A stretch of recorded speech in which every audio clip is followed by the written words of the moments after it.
Hi, I'm RodGilley. Today I bring to you a video that is very special to me. I only do one per year. Before I continue, I want to send a very special shout out to a great booktuber. Can you guess who I'm shouting out to? She is a mysterious, entrancing girl behind a mask. Her videos are captivating. One could even say, arresting. I have come to call her Magic Girl because both in her fantastic graphics and her very creative and friendly presentations, she is simply magic. So, have you guessed who it is? That's right, BadisRad 2.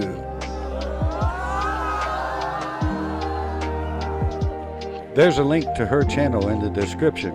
You can randomly choose any video and you will be entertained. I'll suggest a couple. Bad Arrested, Mini Haul Book Club and Book Review. Welcome to my channel, BadisRad 2. Gone to See the Riverman by Christopher Triana. These are some of the best videos, not only in BookTube, but the entire YouTube universe. I think you'll really enjoy them, and there'll be links down in the description for each of those videos. Well, let's get on with the show. Well, before we get started, it makes sense to remind you of my Year 1 video. My first year as a writer. I'll have a link for that video down in the description. Today is all about my Year 2, my second year as a writer. I'll do my best to remember all the details, but it's been a pretty busy year. I'm still working on my novel that I started September 2021. I wrote the story in 3 months, the whole first draft. Ever since then, it's been revisions and editing, and some downtime. There should have been warning labels somewhere. When I started writing, I had no idea what I was doing. I just started writing. And I had no idea what I was getting into. Sitting at my computer, typing away, creating the story, following the characters and what they do. That was a blast. I'm a pantser and I love it. I just have so much fun watching the story unfold.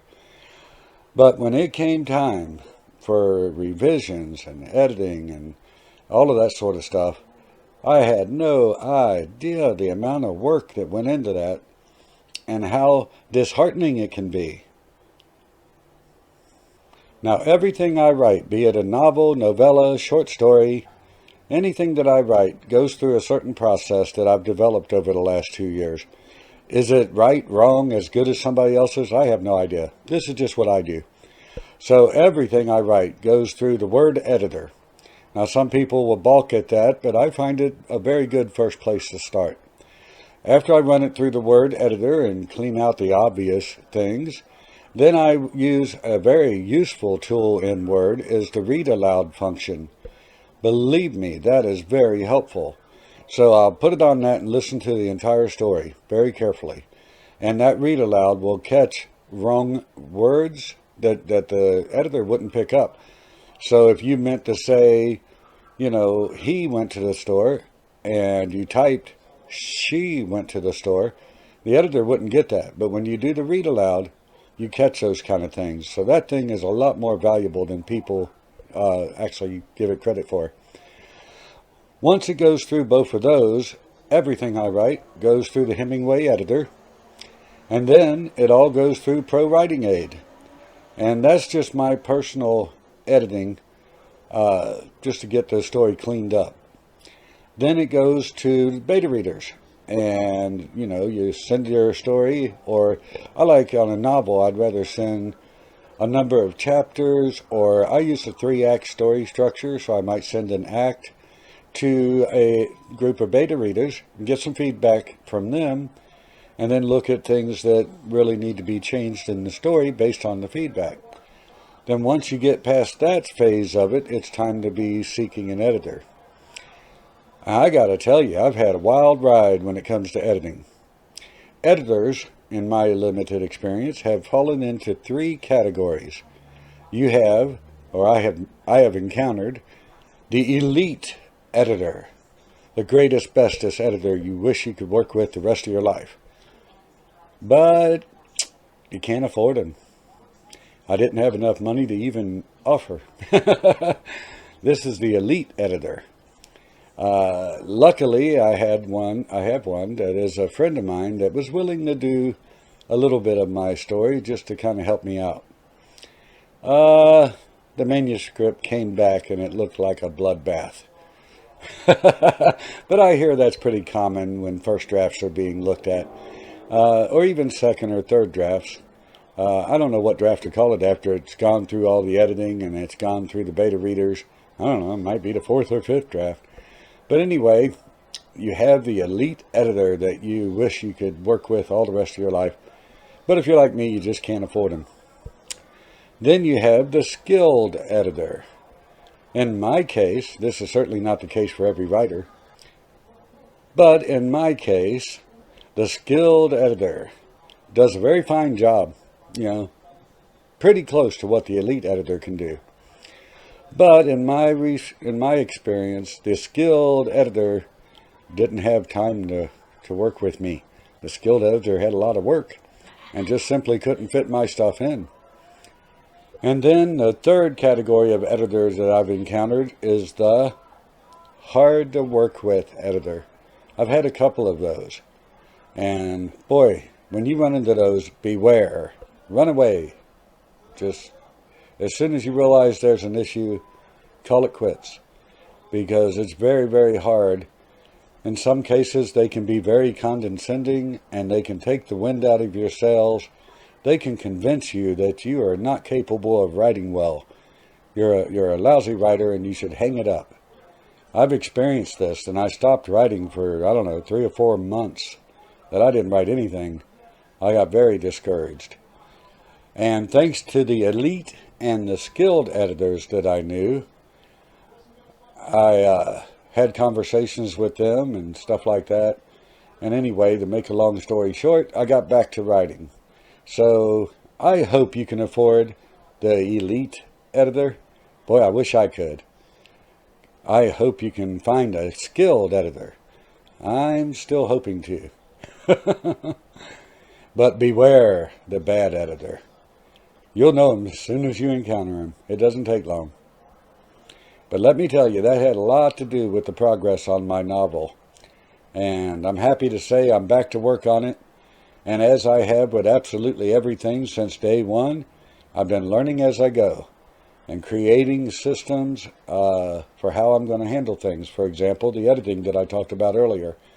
And now I'm in the revising stage on the novel, and I've created a spreadsheet that allows me to break up the story by scenes. Currently in my novel, there's over 100 scenes, so that's a lot of work. But I got it blocked off in the spreadsheet, and it helps me get the developmental part of the editing. I'm about midway through that, but it's working very well. Now, I've had a little picture up here of my novel, and that was the original concept art. Now, since then, I've changed the name of the novel, and the cover won't look anything like that. The story has changed so much from the first draft to the current draft. They don't even resemble each other. I wonder if that's common with most writers. I don't know. If you can give me some insight on that down in the comments, I'd appreciate it. That'd be nice. So, as of this date, it is my goal to have my novel completed and ready to publish by the end of 2024. That is hopefully a realistic goal, but as we know, life happens. So, if it happens to go into 2025, I apologize for being a little late. I think my novel is really going to be worth the wait, though. I've got a great story. I've just got to get it nice and clean. Poor little novella. I never know which way to point. But the poor little novella, it's got a lot of potential. It's about half written. It's a pretty interesting story. But it's been sitting on a shelf for a long time. So many new things have come up, so many projects, so much that I have to do in like day-to-day life and my day job and stuff like that. That poor little novel has found its way to the back seat, and that's where it lives.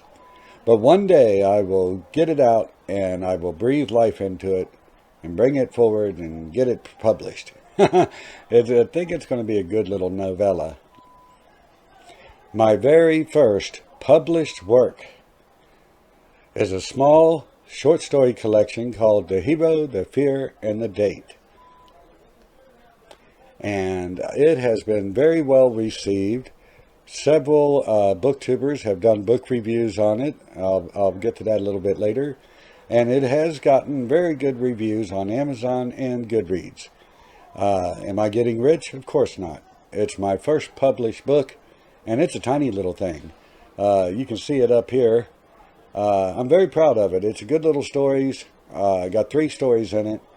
And so far, most everyone that has read it enjoyed it. So that's a great thing, especially for my first work.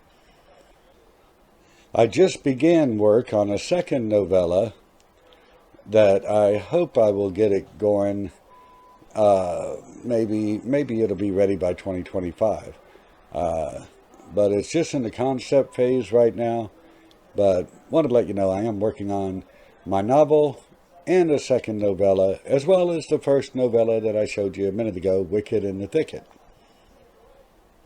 I have a really cool little short story that I think you'll love called The Writer Within.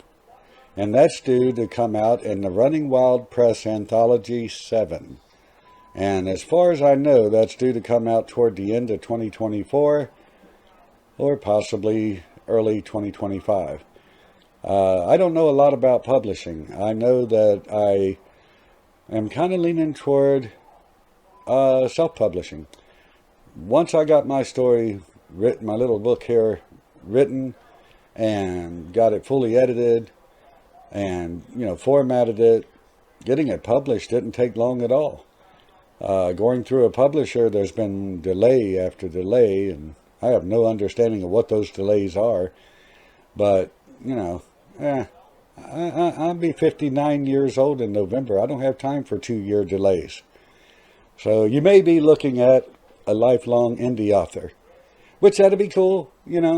I'll certainly submit to publishers, but I'm not sure what I'll do with my bigger projects, because I don't want them sitting on whatever it is they're sitting on for 2 or 3 years with a publisher. I don't understand that. I won't make a real comment about it because I don't understand it, but it is a bummer. I had a little short story that was published in the Author's Porch magazine. That little story is called Together Forever. And I'm very proud of that. I'll put a little picture of it up here. I think it's a nice little story. It's pretty good. And as the magazine allowed me to retain all of my rights to that story, it's going to show up in one of my book collections somewhere in the future. But you can find it right now in the Author's Porch magazine. So I've got the picture up there so you know which magazine to look for. Don't you hate that when you don't know where to point? I'm also working on another short story collection. Now, I plan to make this collection much bigger than The Hero, the Fear, and the Date, which had 3 short stories. This next short story collection, the stories will be much longer, and it's my goal to have 10 short stories in them. So it should come out about the size of your average novella by the time I get it all done, but it'll be a short story collection. So I'm working real hard. I'd love to get that one out early next year. And so I'll tell you more about it when I get a little farther down the road. But so far, the project's going really well. I'm also working on a short story that I hope to submit to the GarbAugust anthology that's scheduled to come out in August 2024. That's a pretty exciting project, and whether my story gets in it or not, I'll definitely buy a copy of it because I think it's going to be very cool. If you're on BookTube, you may have heard of the GarbAugust. Criminale created that, I believe.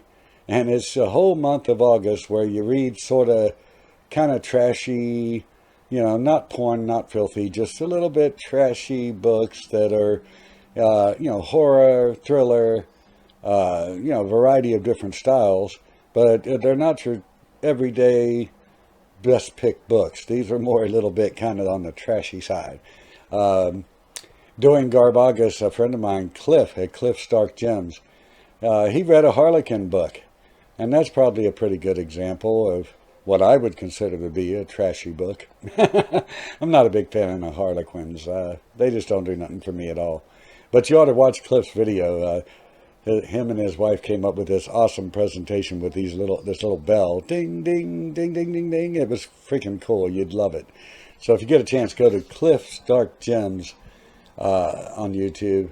And yeah, you'll really enjoy that video. It's fun. I'll try to put a link to it down in the description. Well, as I said earlier, for a good long while, editing or revising, editors, it all got a little overwhelming and took the wind out of my sails. I stopped writing 4 or 5 months, I think it was. It was a long time. So,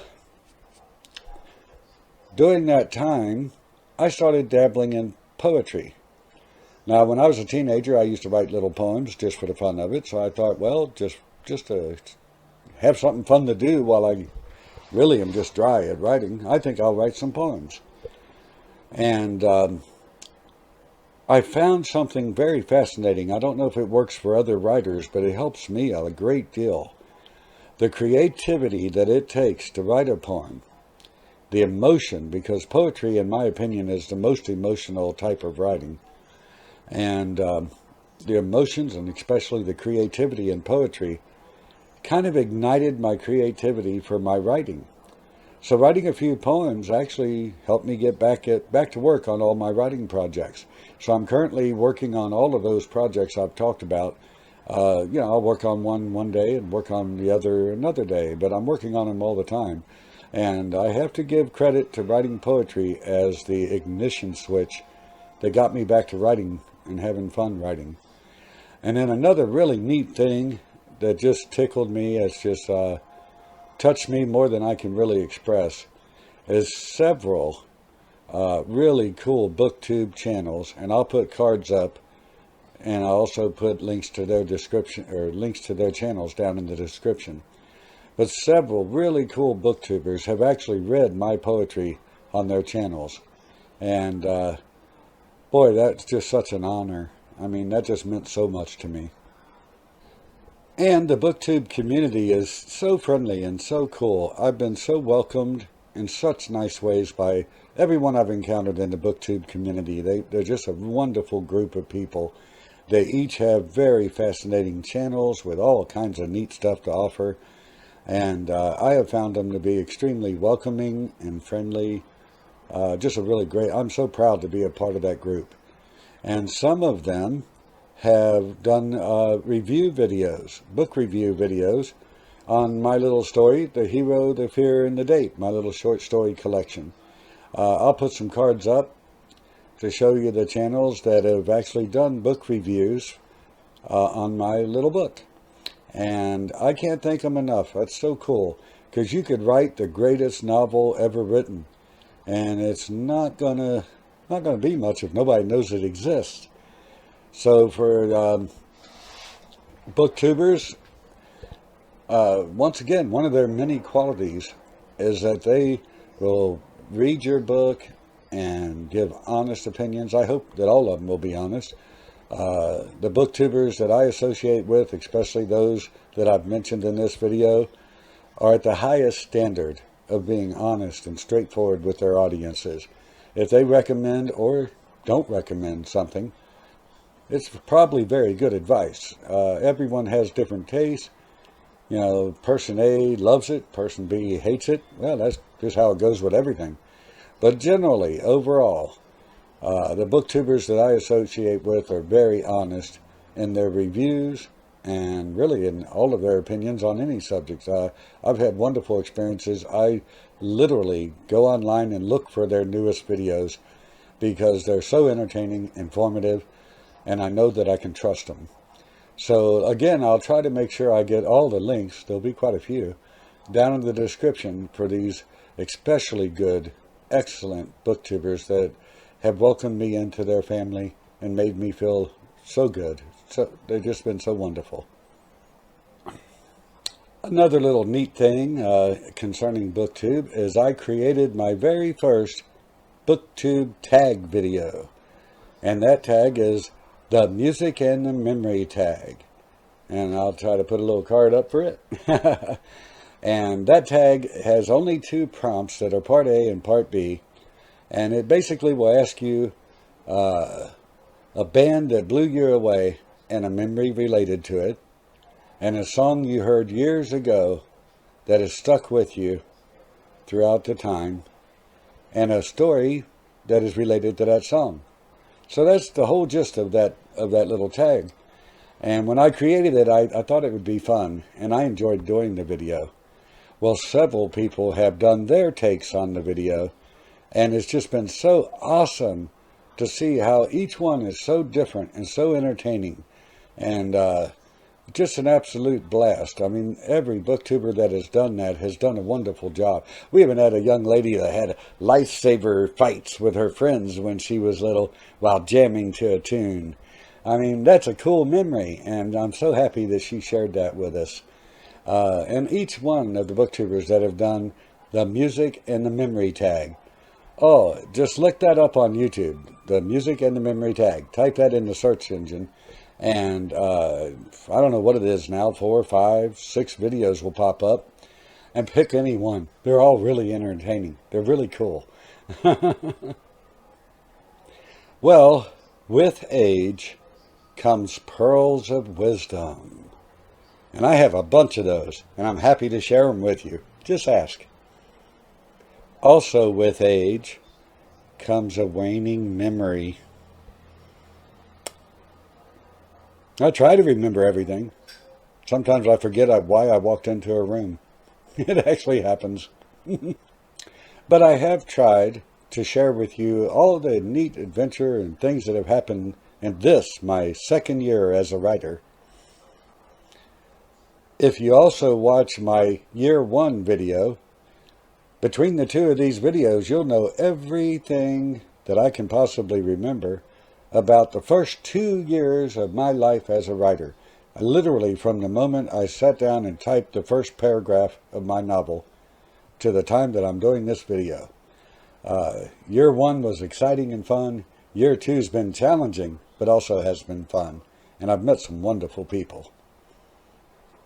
And I'll be back next year with year 3. I do intend to do these videos annually, just to keep you updated, and keep me updated too, on what my years as a writer have been. At the end of my 2nd year, I can honestly say, this is the best job I've ever had. Doesn't pay much yet, but it sure is fun. Please subscribe, hit that little subscribe button so you don't miss any of the good stuff yet to come. I sure hope you've enjoyed this video, and I hope you have a wonderful day. Bye-bye.